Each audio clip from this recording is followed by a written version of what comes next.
Uh-oh, I'm in trouble.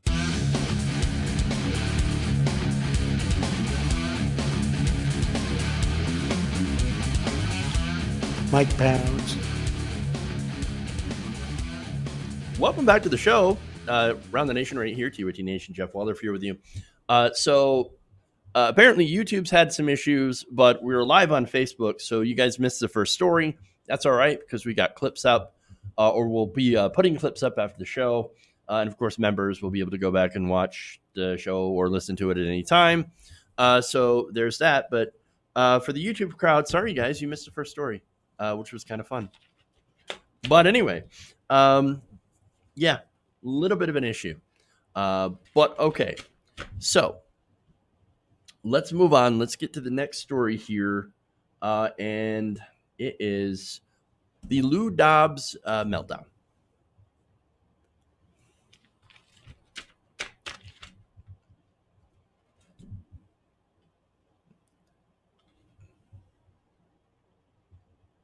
Let me just get this video clip ready. Yeah. Who the hell is this Justice Department to say it takes this long to do a damn investigation? They have killed every investigation, killed every opportunity at getting to the truth, and we're damn fools to put up with it, in my judgment. That was Fox host Lou Dobbs having an incredibly normal one over the recent Supreme Court ruling on Donald Trump's taxes. The court, of course, has been handing down some defeats for the president, some victories as well. But obviously, the defeats are much, much worse for the president because, for example, Chief Justice John Roberts recently ruled in favor of not immediately ending the DACA program and preserving health protections for transgender individuals. So now, the most recent rulings involved Donald Trump's tax returns, something that he's, of course, been trying to hide for some time. So now, one ruling ruled that Cyrus Vance, the Manhattan DA, is now able to get a copy of Donald Trump's 8 years of Donald Trump's tax returns. So now that's part of course, the investigation into campaign finance violations back in 2016. That's when Trump's co-conspirator, of course, Michael Cohen, arranged a hush money payment to Stormy Daniels. And that's the adult actress. She's actually known as Stormy Daniels, named Stephanie Clifford. And she was alleged to, of course, have sex with Donald Trump during the time which Melania Trump was pregnant with Barron. So a little bit of affair action, right? So now Lou Dobbs thinks, well, how dare they subpoena a sitting president in a criminal investigation? How could the Supreme Court allow this travesty to stand? Note, however, that if it were a Democratic president, he'd be like, get the records. Get them now. We have to get the records now. So now, who does he think is responsible for this? I mean, it's obviously the Supreme Court, right? No. Turns out it's the deep state. The deep state extends, obviously, to the Supreme Court. These decisions today on making available to the DA of Manhattan, Cy Vance, a left-winger in absolute coordination and orchestration with the radical Dems on Capitol Hill, can proceed with a subpoena of the accounting firm for the president and get his tax records, and the Supreme Court ruling at the same time. Congress cannot. I mean, who the hell do they think they're kidding? They're one and the same. They are some head scratchers, right? Real head scratchers, John. No. It's actually pretty simple, and that was John Solomon. See, in the ruling, the majority opinion was that the president is not above the law. I mean, that's fairly simple, right? It doesn't take a genius to figure that out. That, hey, if there's an investigation, there's a criminal investigation into campaign finance violations, and that requires a subpoena. Normally, a president will answer the subpoena. In this case, the president does not or did not. And so that took the unprecedented action of saying, okay, we're going to take this to the courts and we're going to sue to get those records. And look, Cyrus Vance, the Manhattan DA, they got those records. However, the Democrats in Congress The House did not get those records. And so that's actually a win for Donald Trump because he gets to block Congress from seeing those records because they were concerned that it would be used against Donald Trump for political reasons. Now, that's why, of course, the records in both cases are not going to be made public in time for the election. So it's not even a political win, right? It's basically a moral win and also a reaffirmation of the fact that the president is not above the law.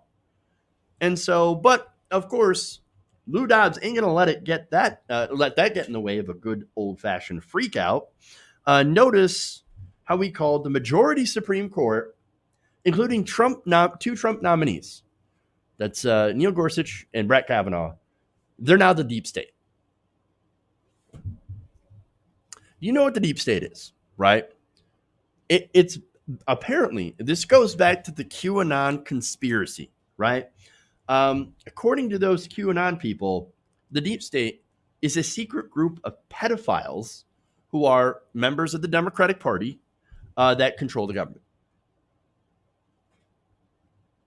Are you telling me that Brett, I like beer Kavanaugh, is a member of the deep state? Really? Or how about Neil, there isn't a corporation that I don't want to suck off, Gorsuch? Is he in that group too?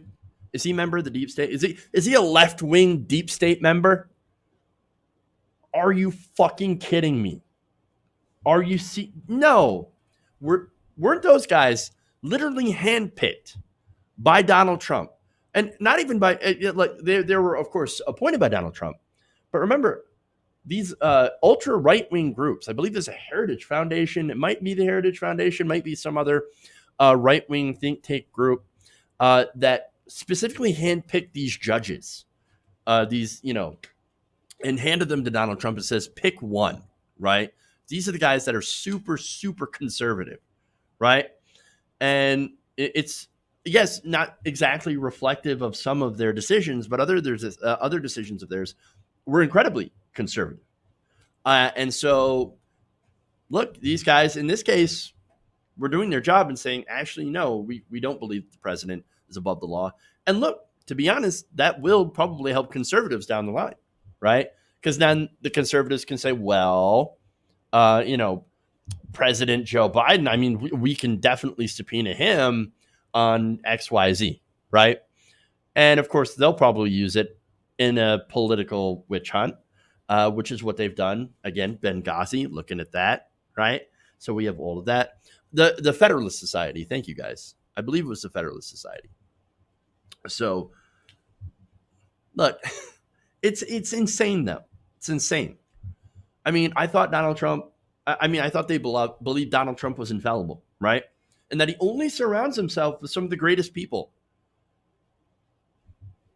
I mean, they were picked to usher in great conservative victories. And it turns out, not exactly. Not exactly. So now, can anybody explain then, if this is true, how Donald Trump, the man who any minute now is going to expose the deep state cabal, right, and destroy it, seems to be giving it wins? Again, if you believe in this stuff, which is crazy pants, but if you believe in it, can you explain that? Oh, of course, I know what they're going to say. Well, you don't understand. Donald Trump is just luring them into a false sense of security before he exposes and destroys the deep state. He's playing 5-dimensional chess. You'll see. Any minute now, deep state gonna fall. No, dude. No. Look, I don't believe in the existence of a deep state. But that said, right? Are there people in positions of power who abuse that power to, I mean, I'm going to try to put it as gently as I can so as I do not get demonetized by YouTube. But they use their power to prey on young girls or boys. I absolutely do believe that there are people in positions of power and privilege that are able to use their power and privilege to do that. Do I believe that there's a secret cabal working together that runs the government? No, that's insane. There's no evidence of that. But there are people like Jeffrey Epstein who are connected to political figures. Look, Epstein connected with people in Hollywood, was connected with the Clintons, obviously. Oh, yeah, and he was connected with the Trumps, too. So you might want to look into that, deep state people. And also Ghislaine Maxwell, who, by the way, should be on watch. I mean, people should be watching her like a hawk to make sure that she doesn't mysteriously suicide herself. So, yes, I do believe, right? And so those people, by the way, they all ran in the same social circles. And so it's not so much of a deep state, secret cabal kind of thing. It's more of rich people. And so I guess you got to watch out for the rich people. But Lou Dobbs loves rich people because he is rich people. And so they're never really going to come out and talk about that. In fact, in that same segment, he was angry that we were focusing on Ghislaine Maxwell. And so that hopefully that kind of puts that in perspective about what Lou Dobbs really cares about. And that's kissing up to Donald Trump.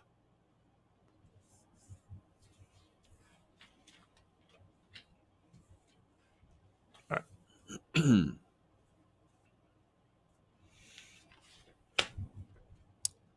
Trump is a deep state plan to bring down Republicans. Oh, Jesus. Right. All right. So let's move on here. We're going to go and talk about Dave Rubin and his big ideas.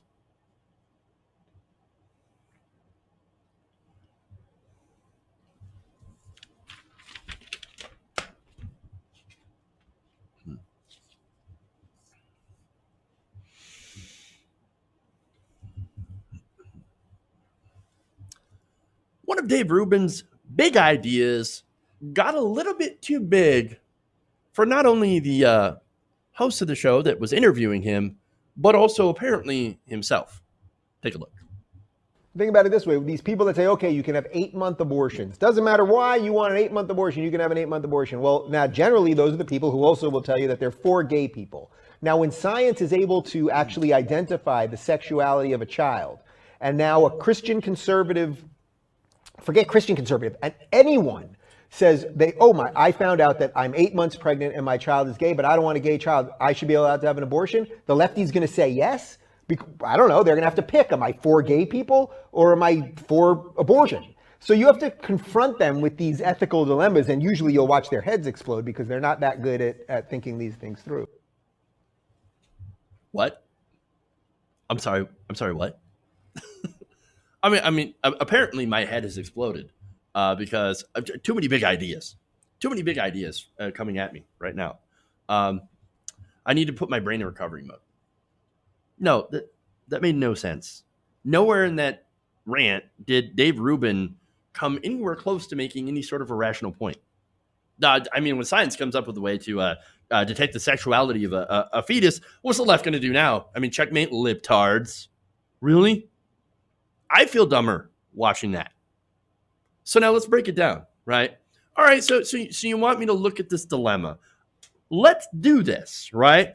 Because he's putting this out as a way to try to, and by the way, it's obviously a hypothetical moral dilemma, to try to stump the left. Oh, you can't be, pro-abortion and pro-gay people at the same time. Impossible. Actually, yeah, you can. But no, he thinks that this is an own, like, so you're in favor of the gay. What happens if somebody aborts a baby for being gay? Gotcha, libs. Big ideas. No, I don't know if you understand this, right? But here's my thing. It's none of my goddamn business if a woman has an abortion. No matter what, right? That's her business. And yes, I am in favor of gay rights. So look, I don't know. I'm not going to play Dave's stupid hypothetical game of where he is pitting women's rights versus LGBT rights because it's stupid. And there's no winning in that answer. And of course, it's a no-win scenario that he has dreamed up to stump leftists, right? And that's where the premise is. It is incredibly flawed. So now also he put in more flawed information here, and that's about late-term abortions, right? So he keeps talking about 8 months. So it's this Christian conservative comes up, and she's pregnant. She's 8 months pregnant, finds out that her fetus is gay. Oh, what are you going to do now, lefties? Well, hold on here. Late-term abortions. This builds in the premise that is false, that late-term abortions are not rare, right? And not done usually in the instance where the fetus is already dead or is not going to survive birth or long after birth, and the mother's life is also in danger, right? So it's not like it's a flippant decision like, oh my God, I just found out that this kid's going to have brown hair, and I'm anti-brown hair. No, I like blondes, so I'm just going to abort this baby. I'm going to try again. No, that's not what happens. And it's not flippant like that. And to try to put out that false narrative is just absolutely ridiculous. All right, so there's more, right? So now Dave Rubin is using this again, this fake talking point that leftists love abortion, right? And that we love late-term abortion with no restrictions. He said that, right? That we want them completely unregulated so that women can have unfettered free access to late-term abortions whenever they want, right? In reality, again, we want it available if it's necessary, and it doesn't mean we like the idea. It's just the fact that it's not our choice, and we shouldn't be making or having the government make that choice for women, right? And so that's where we're at. And Dave seems to forget that. And he also seems to forget that there's a point where, in reality, he could have actually made a good cogent point against the left and against abortions. And for example, China, right? In China, they've got the one-child policy, right? And so the government has actually set up a situation where in the country where you can only have a set number of children and they have access to abortion, right? It's not really a big deal in Asian countries to go and have abortions, right? It's just part of what they're able to do. And so in China and also in India, right? People will choose to abort females in order to have males. You only have so many children, and so they will choose to have males so they can have male heirs, right? If Dave Rubin were to bring up that point and say, do you agree with the Chinese? Do you think that that's a good thing, being able to choose between, for arbitrary reasons to abort your child? Well, that might be a better point, right? Because it's a far more effective point against the practice of predetermination and abortion, especially since you have the government that's setting this up, okay? But again, Dave Rubin makes up something dumb. Why make up something dumb, a hypothetical situation, when you can use actual real examples that might be a little bit more difficult for people to be able to argue against? And you know why? It's because Dave Rubin is an intellectual. He plays an intellectual. He doesn't actually have big ideas. Dave Rubin has average ideas. He's an average person. But because there are so many stupid people on the right wing, average people like Dave appear to be super smart when they adopt his talking points, right? And look, I'm not saying that I'm not average. I'm pretty average. I'm not a super genius, right? But I do know a grifter when I see one. Just saying. All right. More fun stuff, right? So early on in that video, Dave Rubin had to backtrack, right? Because first he says, well, what if it's a Christian conservative woman that has a fetus that's gay? Well, if you're a Christian conservative, then morally you should be against abortion, right? So then he quickly backtracked. He fixed that by saying, oh, well, forget the conservative Christian. Just anybody. Well, why would anybody else want to abort a fetus simply for the fact that they're gay? I don't see any other type of person other than someone who, with Christian conservative type belief systems, choosing abortion because of that child's sexuality. I mean, that in another way, by the way, goes against their alleged beliefs, because then they would be admitting that being gay is not a lifestyle choice at all, right? But is instead genetic or whatever, right? And so it can't be fixed with more Jesus or any kind of therapy, which again, that therapy doesn't actually work. And finally, of course, the admission that, well, if God's infallible, then God made that child gay. And according to Christianity, God doesn't make mistakes.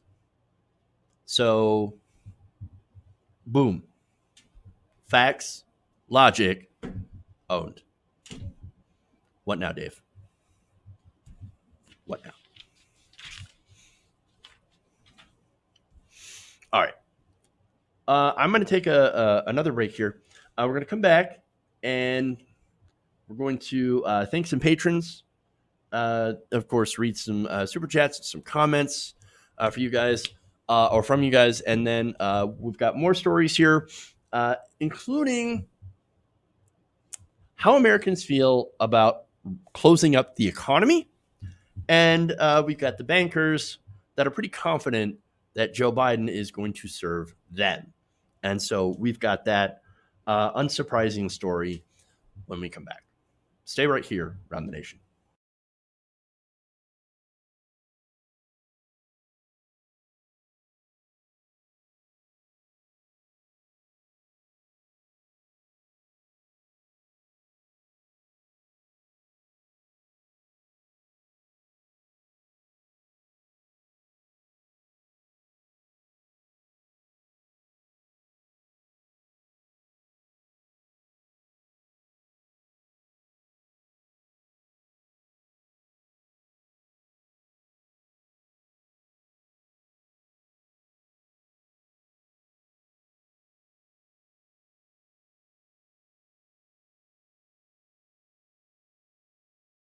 Tighten up my meat.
I like my meat tight.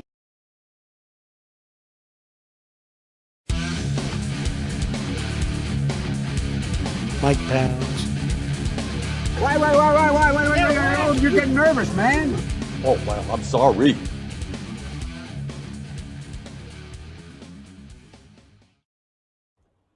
Welcome back to the show. Around the Nation right here, TVT Nation. Jeff Waldorf here with you. I had to fix the camera. All right, so got a lot of super chats here from you guys. So let me read some of those. Mark Davis says in Kansas, Governor Kelly mandated masks. Less than half people wearing them in the grocery store and the gas station. It's the only places that I go, and likens them to plague rats. Here in Michigan, they have also been mandated in grocery stores and things like that. So I think it's a good thing. There's a lot of people that, of course, a lot of conservatives, a lot of right-wingers that are crying right now because they don't want to wear a mask. These are the same people that covered themselves in deer pee and head to toe in camouflage, and yet they can't seem to wear a mask for like 15 minutes. Interesting. Dango Bango says, someone tell Lou Dobbs he has brown in his nose. That's a good one. Tom Asmus says, I hope somebody asks me if I'm okay with aborting gay fetuses. What about aborting conservative fetuses?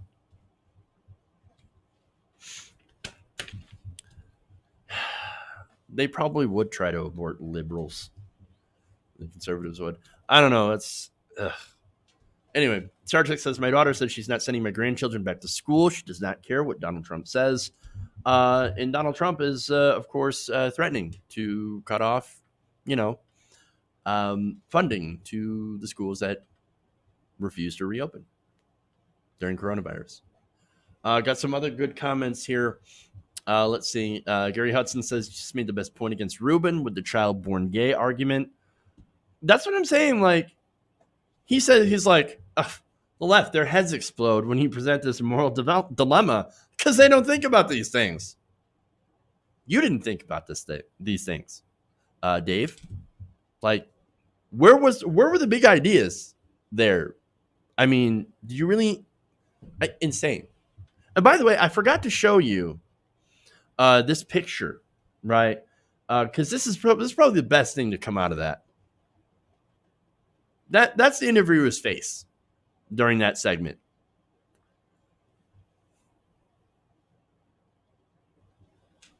Presented without comment. Jesus. Literally. All right. Anyway, let's see. And there was one more. I think there was one more comment here. Good points. So if they think abortion is murder, then they want to murder gay babies. Isn't it funny? They're like, I can't believe the Muslims would murder gay people. Let's talk about aborting gay people. What a weird discussion topic. But what do you expect from Rave Dubin? Okay. And his big ideas. Did I mention he has big ideas? Let's move on. So let's go to coronavirus. Get your daily dose of COVID news.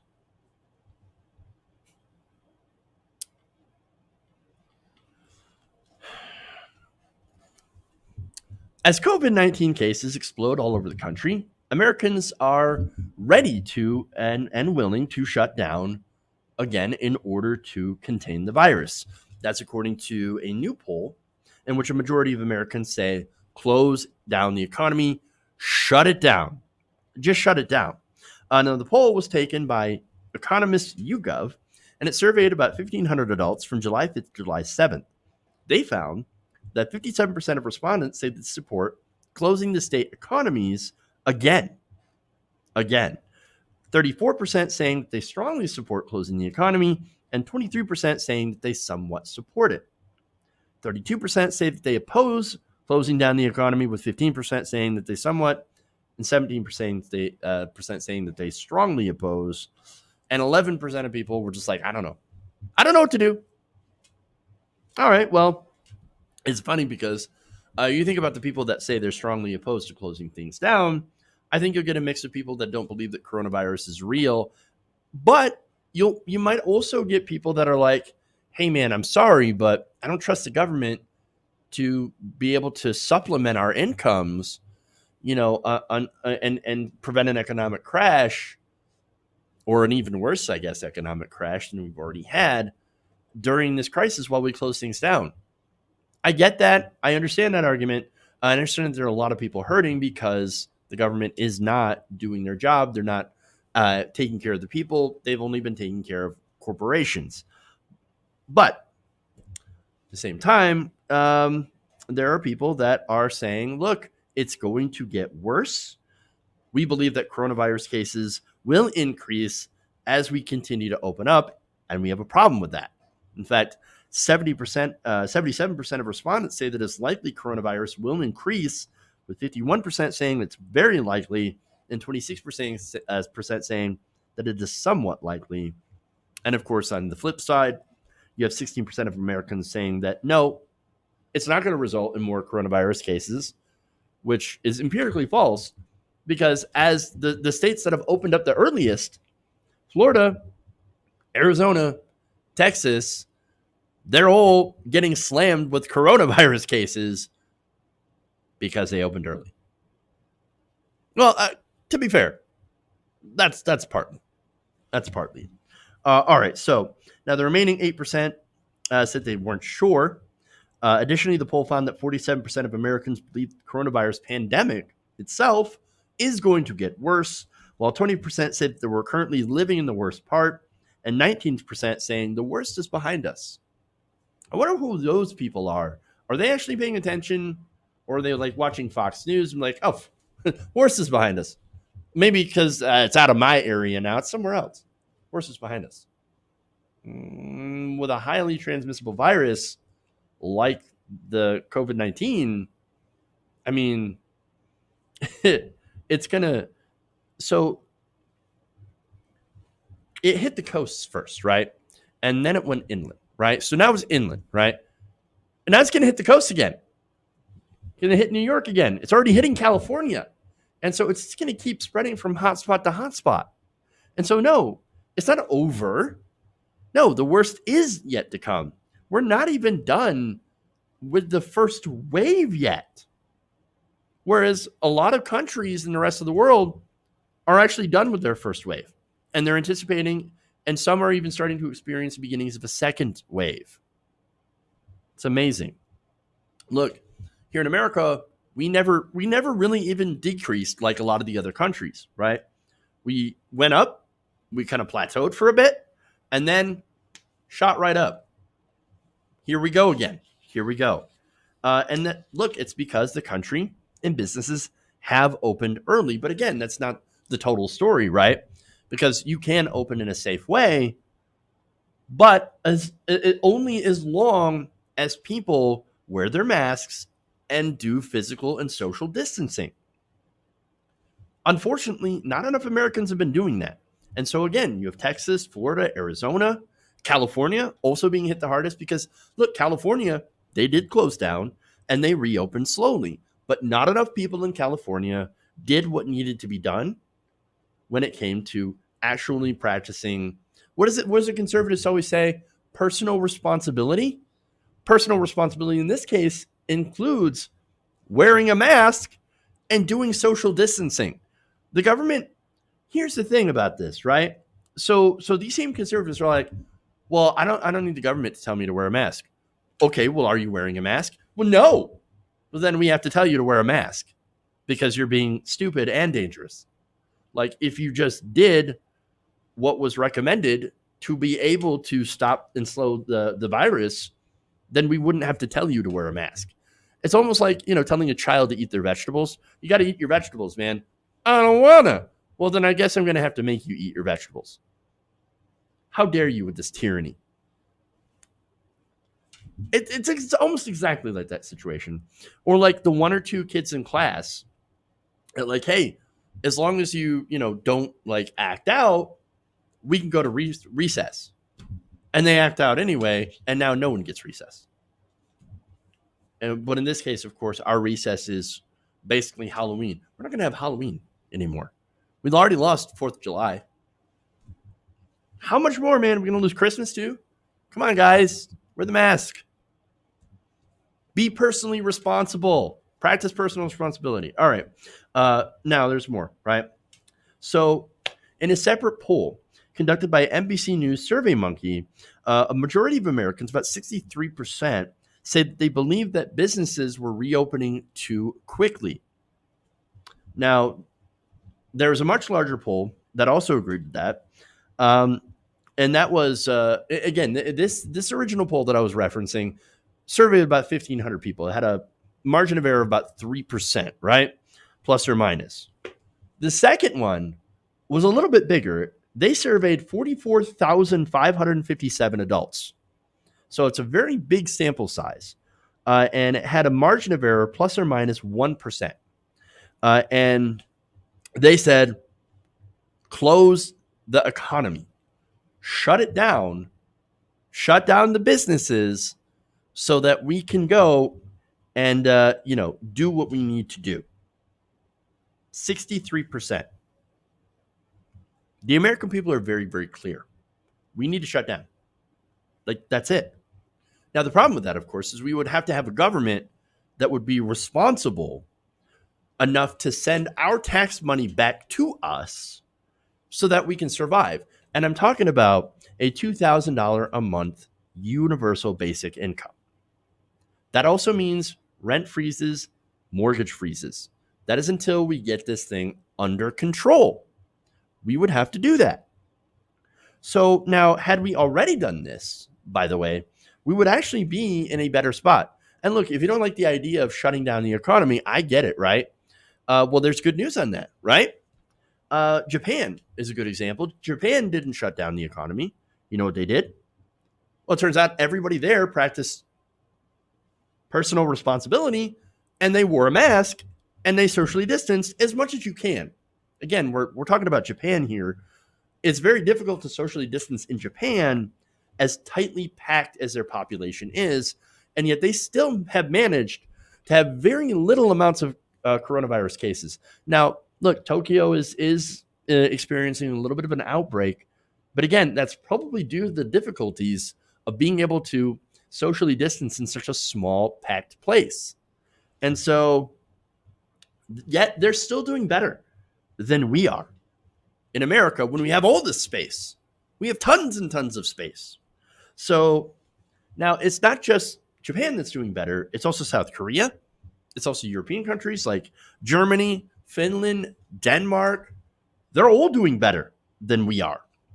Sweden, however, not so much. Yes, Sweden is still doing better than we are, right? However, they still made quite a few mistakes. In fact, they really didn't shut down the economy, and they still said, okay, let's go and just have people do personal responsibility, right? Well, shocker, their death toll is actually way higher than any other neighbors who actually did have shut down. So, in fact, the worst country for coronavirus actually end up being the United States with 58,000 new infections just in one day, and Brazil. Now, Brazil is led by far-right leader Jair Bolsonaro, who just incidentally got infected with COVID-19, of course. Like Donald Trump, Bolsonaro had downplayed the virus and basically said, hey, if I get it, I get it, right? And basically told everybody to live with it. And so that's what that is. These far-right fascists basically put reopening business in the economy, corporations, they put them first and people last. And of course, the people are not happy about this. Now, the irony here is that it's not going to be Russiagate. It's not going to be the Ukraine scandal. It's not going to be the impeachment, obviously, that takes down Donald Trump, right? Because it didn't. None of those things did. It won't be Joe Biden or the establishment or any of the so-called resistance. No, it's going to be coronavirus and Donald Trump's disastrous handling of the coronavirus and his party's insistence on putting profit over people. Something so tiny, right, to take down the most powerful man in the world. All right.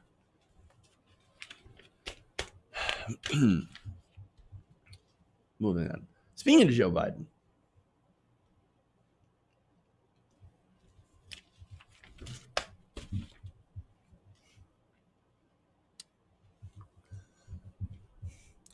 so when it was announced that Senator Bernie Sanders was working together with Joe Biden on policy positions, some of the corporations were very concerned that Joe Biden was going to be more open to more left-wing positions on the economy. However, these companies are being reassured by the banks that nothing will fundamentally change. According to CNBC, financial advisory firm Signum Global Advisors recently told clients Thursday that it isn't convinced that Joe Biden is going to be progressive or nearly as progressive as some may hope if he defeats Donald Trump in November.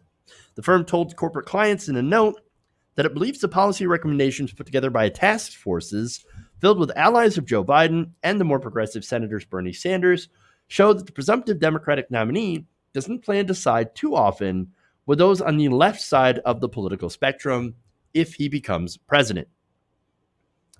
So now, if Joe Biden isn't siding with the left, well, then who's he siding with? Well, the answer is obvious. He's siding with the right wing. I mean, I know, right? There are people like, no, it's the center. It's the center. Well, what's the center? I mean, what really is the center, right? I mean, it's all just right wing. We have an Overton window that has shifted so far to the right that those that are considered to be far left are actually just center left,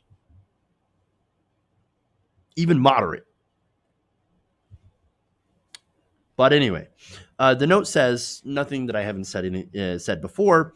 It describes their report of these task forces and of Joe Biden's positions as, quote, aspirational, adding that it pays lip service to some of the party's more progressive ideas, though has few specifics about how ideas will be achieved, and generally repeats most of the moderate ideas from the Biden campaign's website. And that's, of course, just what we need. More lip service. Now, Signum has also previously told clients that it does expect Biden to defeat Trump and for Democrats to flip the Senate. And certainly when you look at some of the poll numbers, when you look at the fact that Donald Trump is even losing his base, he's definitely lost ground, even in the Republican Party. Well, I mean, that's not too far-fetched to believe. And to believe that he's going to drag down some of the people on his, some of the Republicans, some of his allies in Congress, which is why those people are distancing himself from Donald Trump or themselves. So now that means, of course, that the Democrats also won't be able to blame Republicans when Biden's more moderate ideas don't actually solve the big problems of the day, whether it be climate change or the cost of healthcare that continues to rise, people unable to afford healthcare, student loan debt still being basically unaffordable and an albatross around people's necks. All that stuff won't be solved, right? That's going to lead to, and I can see this happening in 2024, being a midterm that is going to be dominated by Republicans. They could flip the House, they could flip the Senate, they could do both, because the Democrats probably will not put forward any sort of bold ideas in order to really fix things. And then we're going to be back to, of course, what Democrats had under a second term of Barack Obama. Basically lame duck with no progress and tons of Republican obstruction. So now that note, by the way, was co-authored by Charles Myers. Now, Charles Myers is the founder of Signum, and the reason the firm believes Biden won't be following progressive policy is due to what's missing in the outline, along with the lack of specifics for ideas that could impact the economy. Myers, it's important to note, is a Biden ally, right? And so he's an insider. He's an active fundraiser for Biden. And if he's out there saying, he's a donor, he's out there saying, don't worry, guys, Biden is not going to be progressive at all. Well, then you should probably listen, because these are the guys who call the shots, the donors. Now, CNBC notes that Myers sent out this note because his clients had, quote, expressed concern about the possibility of seeing their taxes go up. And of course, they hate that. Now, Biden says, oh, yes, let's raise corporate taxes. Now, Donald Trump, remember, he slashed corporate taxes from 35% under Barack Obama to now 21%. So massive, massive cuts in corporate taxes. So now what's Biden going to do? Is he going to bring it up to 40%?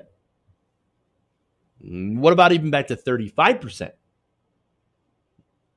No, not even that. No, he says he's going to raise the corporate tax rate from 21% up to 28%. Ooh, bold. Really? You couldn't even bring it back to Obama? Wow. Now, Signum also noted that some of the biggest progressive ideas that are not included in Biden's policy recommendations are things like the Green New Deal. That's missing, obviously. Medicare for all, obviously. But even simple things like legalizing weed. Who at this point is for keeping marijuana illegal, especially now when 2/3 of the population are like, yeah, of course, legalize it already. It's so stupid to keep this drug Schedule 1 along with heroin, right? Because Schedule 1, that's basically saying there's no medicinal benefit in this whatsoever. Are you kidding? But of course, look, the only people that want to keep marijuana illegal are people that benefit from keeping it illegal. That's people that, of course, the police, which Joe Biden says, let's put more money into the police instead of less, defund police. And then, Big Pharma, because Big Pharma wants to make their own synthetic versions of THC, of marijuana, and be able to sell that for a massive profit. And that, of course, cuts in to their business. And pharmaceutical companies are a gigantic donor to not only to, Joe Biden himself, but also to the Democrats in Congress. So most progressive presidents since FDR, my ass. Here's another quote from Myers. He said, the result represents a very successful effort by Biden and his team to control the narrative and policy direction while making just enough concessions to the progressive wing to avoid an open rift in the party. No, here's why there is an open rift in the party, right?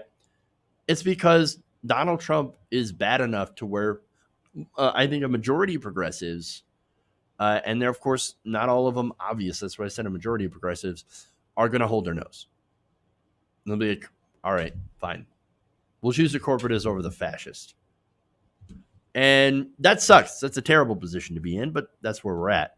So now, some of the so-called concessions are actually incredibly popular. One is $15 minimum wage. Then there's some student loan forgiveness. Now, remember, there's a guy out there who was actually going to cancel all student loan debt. Joe Biden says, nope, I'm not going that far. So what we're going to do is we're going to do stuff like, for example, cancel up to $10,000 in student loan debt for each borrower thanks to coronavirus. Oh, just $10,000. You realize some people have hundreds of thousands of student loan debt, right? The average is around $50,000. I mean, it's not really that. Okay, well, we'll continue because that's not all. There's more. His plan would also forgive all undergraduate tuition from 2 to 4-year public colleges and universities. So now forgiveness is different than cancellation. Forgiveness, again, is a little bit more means tested. As always, Democrats love their means tests. And then depending on how it's structured, it could end up being taxable income or being counted as taxable income, which would move a lot of people with large amounts of student loan debt who would be eligible under this program and generally it'd be people who are lower income, it would bump them up several tax brackets to where they would end up owing a lot of money to the federal government in the form of taxation instead of owing lots of money to the federal government in the form of student loans. So basically, it's not that big of a help as well. Not only that, but he would forgive all undergraduate tuition for borrowers who earn $125,000 or less per year, means testing, and who graduate from a private HBCU, that's a historically black college and university. So why not just like cancel the debt? Like, especially since like student loan debt really hurts, disproportionately minority students. If you care about the HBCUs, I mean, you could at least say, okay, we're going to cancel all HBCU debt. Because this community is even more disadvantaged than all the other students, we'll go the extra step and just target historically black colleges and universities and cancel all their debt. I mean, that at least it would be something that would get, young African-American, voters to be like, oh, Joe Biden just targeted us with a policy that would be incredibly helpful, canceling our debt. Great. No, won't even go there. Too far for him. Now, here's the thing. This is already stuff that the Democrats have already agreed with before, right? So is this really any sort of like concession? Since they already had these positions prior to Joe Biden winning the nomination. I mean, it's kind of laughable calling it a concession, really. It was already the establishment position. I hate to say it. We got rolled. Bernie Sanders got rolled. But then again, look, I guess he didn't have much of a choice. Bernie Sanders agreed ahead of time. Hey, man, look, I'm going to support the nominee. I'm going to make sure I do everything I can to, get people to vote for Joe Biden so that we can defeat Donald Trump. He made that promise, and he's a man of his word. And so, yeah, he's doing everything he can. It still sucks, though. It really does suck. And, yeah. But look, that said, right, let's go back to the firm. Now, they also said that the minimal details in the recommended economic policy show that Biden is on track to stay away from any major progressive overhauls. And again, that's the problem. What we've said before is that Joe Biden, he's status quo Joe. He's not going to change anything. Under his administration, nothing will fundamentally change. That's what he told his donors. That's what he's telling America with his policies. Don't worry. Nothing is going to fundamentally change. Now, that said, pointing any of this out, right, that doesn't mean I'm helping or supporting Donald Trump. No, I despise Donald Trump. Look, I'll be honest with you. I'm probably going to vote for Biden. Yeah, I know, right? But here's the thing. I don't feel the need to gaslight you people by telling you that Biden's going to be this progressive savior, right? That he's going to be this champion because, he's worked together with Bernie Sanders to drag him to the left. That he's going to fight for, these economically populist ideas. He's not going to do that. We know that he's not going to do that. Now, you could still vote for Joe Biden and expect very little. And that's pretty much where I'm at.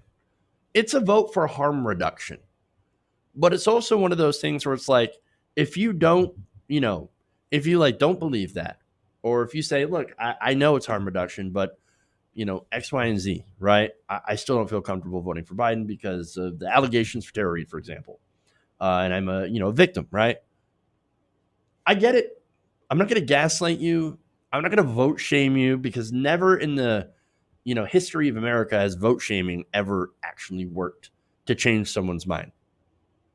Like, never have I seen a conversation like, I just don't feel comfortable voting for Biden because, for whatever reason, right? And then somebody comes along and says, well, congratulations, you just helped Donald Trump. Oh, well, gee, I never even thought of that. I guess I will vote for Biden. That has never happened. in the history of humanity. So it's really, I mean, really kind of stupid to do voter shaming in either direction, by the way. And so I'm not in favor of that. I'm not going to do that. I'm just going to tell you where Joe Biden is on the issues, where he actually stands, and what he's actually going to do. Because I think that is, you got to be honest. I'm going to tell you exactly where Joe Biden stands. I'm just going to tell you exactly where Donald Trump stands. And you're going to make your decision whether or not you want to do that, or, vote between those two, or do something else. Because ultimately, at the end of the day, that's your vote. And that said, just to kind of wrap this thing up, Biden, he's not Trump. He's not the same as Trump. Okay?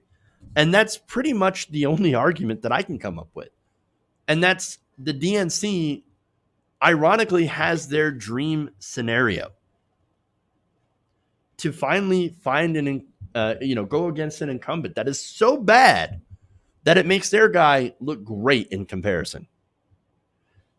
I mean, it only took a viral pandemic, a recession with unemployment so bad that it's near depression levels, a criminally dumb, incompetent person in office who was so hilariously bad at hiding his corruption, racism, xenophobia, and sexism, for somebody like Biden with so many of his own issues to have what it seems to look like to be a slam dunk victory.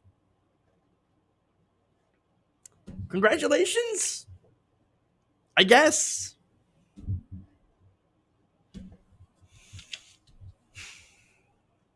Yay. All right.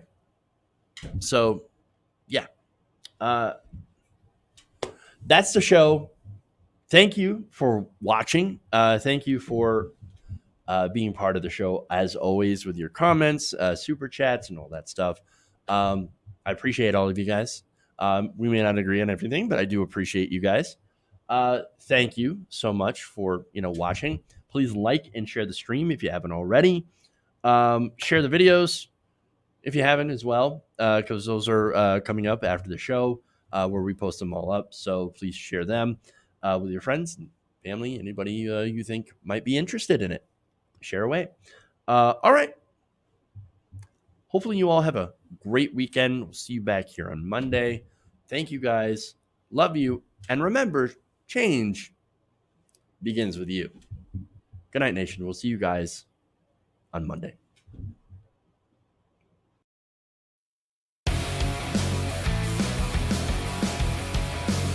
Mike Pounds.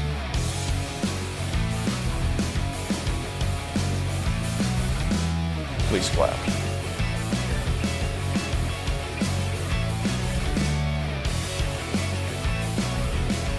I like my meat tight. Why? Oh, you're getting nervous, man. Tolerize it.